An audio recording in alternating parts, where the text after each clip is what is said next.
Then when it hits the fan, you cower out. You're like, okay, let me just cut this tie or cut this, she's the new one, or what have you. You just ran through her and pushed her to the side like trash. What type of manhood is that? That's weak as hell. So yes, I'm talking to you, man. Walk through the fire, do what you need to do, have the arguments, the discussion, the blow up, the stuff like that that you already set in play and continue to delay. They have the power and the pressure to put on her, whether that be an initial wife, whether that be extended family, whether that's religious leaders or other people in the community or society or whomever he may feel ostracized from, then that's a weak man. You can't make the decision to go ahead and marry somebody else, but then you not follow through on the thing you're supposed to, which is being noble, being honorable, being a place of protection and properly providing. Not simply playing these women. Warning, viewer discretion is advised. The content, views, and educational material you are about to experience could challenge your belief, trigger strong emotions, and frankly, piss you off. This isn't for everyone. If you're not ready to confront new ideas, or if your feelings bruise easily, this might be the time to click away. Expect to be challenged, to think, and you might even want to scream at the screen. Proceed with caution, and remember, you chose to be here.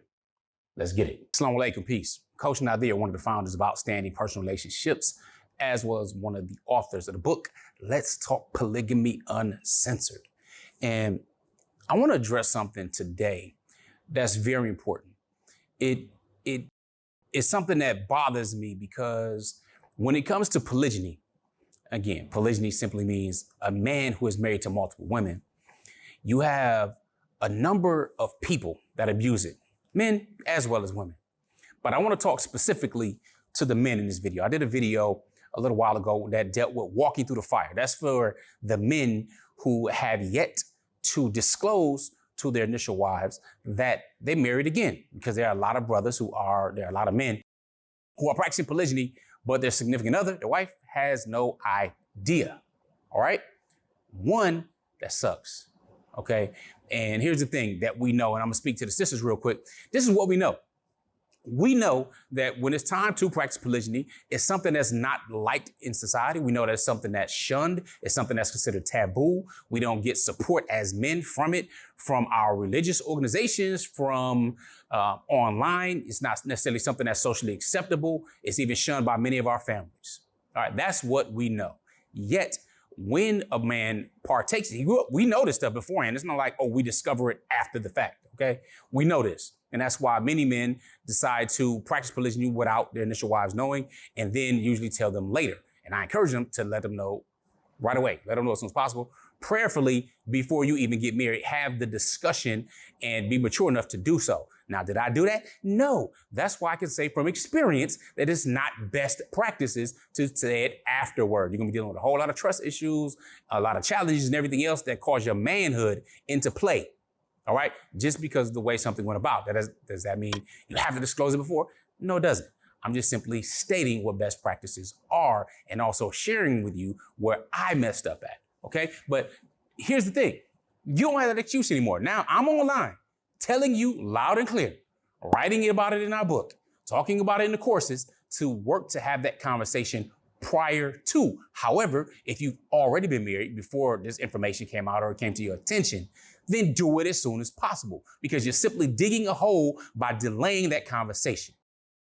Every day that goes past, as you delay the conversation to disclose to your initial wife that you married again, by simply practicing avoidance, trying to push it down the road, thinking that, it'll be okay, or whatever you can be deluding yourself with, it's going to only get worse because the time matters. Okay? It does. So I'm hearing of brothers that got 4 or 5 children, been married for years, have multiple wives, so on. One, when that happens, they tend to usually already be the oppressor. Yeah, we know there's many benefits for women in polygyny. Yes.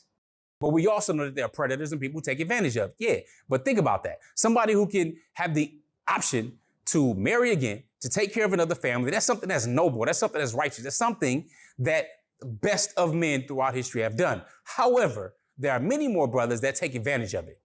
Taking advantage, not just meaning simply doing it in English vernacular. What I mean is they abuse it. They become the oppressor.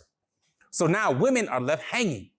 So that means that you're not giving them equal rights. And Islam clearly gives them equal rights to begin with. From day one, this wife is equal to this one. But by you delaying years of having multiple children, all this stuff, saying and seducing her with your words. Yeah, I'm going to tell her. Yeah, I'm going to do this. I'm going to do that. But all these promises, but not doing it. Then when it hits the fan, you cower out. You're like, okay, let me just cut this tie or cut this. She's the new one or what have you. You just ran through her and pushed her to the side like trash. What type of manhood is that? That's weak as hell. So yes, I'm talking to you, man. Walk through the fire, do what you need to do, have the arguments, the discussion, the blow up, the stuff like that that you already set in play and continue to delay. You got to rip that bandage off. You're going to have to rip it off. You took a risk anyway getting married because you already knew beforehand the things that I mentioned at the beginning of this video. You knew that there was going to be drama, there was going to be some issues and everything. That's why you chose to delay it. But you're going to have to deal with it. Because if you go practice polygyny, you need to be more than twice the man. You need to be the type of man a woman does not want to lose. But one thing she can lose is respect, is trust, all of that.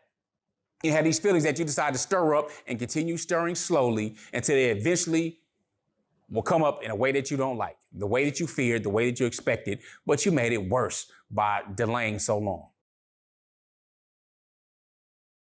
So, advice to my sisters, my ladies that are open to polygyny, decide to marry somebody who's marriageable. One, don't be seduced by your ears. Yeah, that's easier said than done.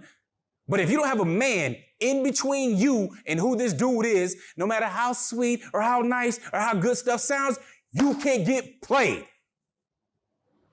Men seduced by the eyes, women seduced by the ears. It's very true. Is that all the way across the board? No, there are some anomalies, but I'm talking about the rule. And the rule is many women who find themselves in these positions, who may give up time and all this kind of stuff and bend over backwards and try to hold back, feel like and act like mistresses. And they don't want to be called like that, but you're behaving like that. Now, that doesn't mean somebody should have the authority to dismiss you or disrespect you, especially if you made some type of concessions. But if you do that and it's getting put off and he's not following through on what he's supposed to be doing, you set yourself up for that. You played yourself. There's not a wakil, there's not a wali in between. There's not a representative as a man that's negotiating and trying to get things straight for you. You have nobody to have your back. Then what's going to happen as soon as something happens with his other wife or their family and everything else, and all of a sudden he wants to just cut you off? You're stuck. Oh, and don't have babies by him. But if you do, then what? You have to depend on this person's mercy. But if somebody else has the ability to manipulate the decision that he chose to get married, even though it might delay something, and they have the power and the pressure to put on her, whether that be an initial wife, whether that be extended family, whether that's religious leaders or other people in the community or society or whomever he may feel ostracized from, then that's a weak man. You can't make the decision to go ahead and marry somebody else, but then you not follow through on the thing you're supposed to, which is being noble, being honorable, being a place of protection and properly providing. Not simply playing these women. That's predatory. That's despicable. That's disrespectful. That's the problem. But on the flip side, women that allow themselves to get in this type of position, what can we say? You're not a baby, you're an adult. You know or should have known that society is not liking polygyny. Your mama and your daddy probably don't even like it either.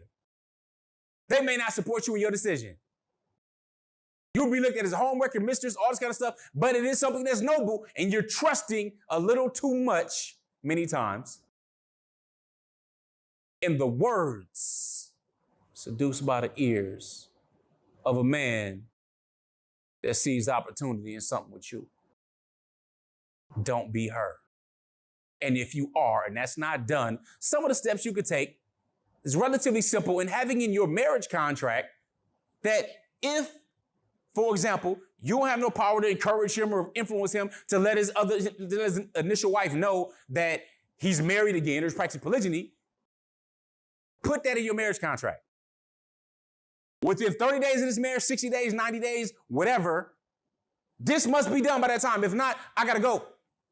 You'll be left with a baby and left hanging and everything else, and he gonna promise this and promise that and promise until that's a wrap. Does it happen all the time? No, it doesn't, but it happens many times. Yes. I'm telling you, polygyny is about building families, expanding families, not destroying it, not running through women like they're disposable. But also, women, take responsibility and accountability for your part in the game. Don't be the pawn, hoping and praying and wishing and this is going to be okay because he said after all this. And then when it comes down to it, his balls is cut off. All that sweet talk and all these promises amount to nothing. And maybe there aren't other contracts, there aren't other assets, a mahr is not paid. All of this type of stuff going on. Don't allow yourself to get in a stupid position like that. But when you don't have a representative, or it's a weak representative, or you want to circumvent the process, and you find yourself up against the wall, worried about what's going to happen next because you feel like you're crumbling and quaking, don't act like you ain't hear from Coach Nazir that's trying to help you get your shift together. With that being said, be outstanding. Stop being weak, being cowardly, and being disrespectful to this noble institution called marriage. But I'm out. Assalamu alaikum. Peace.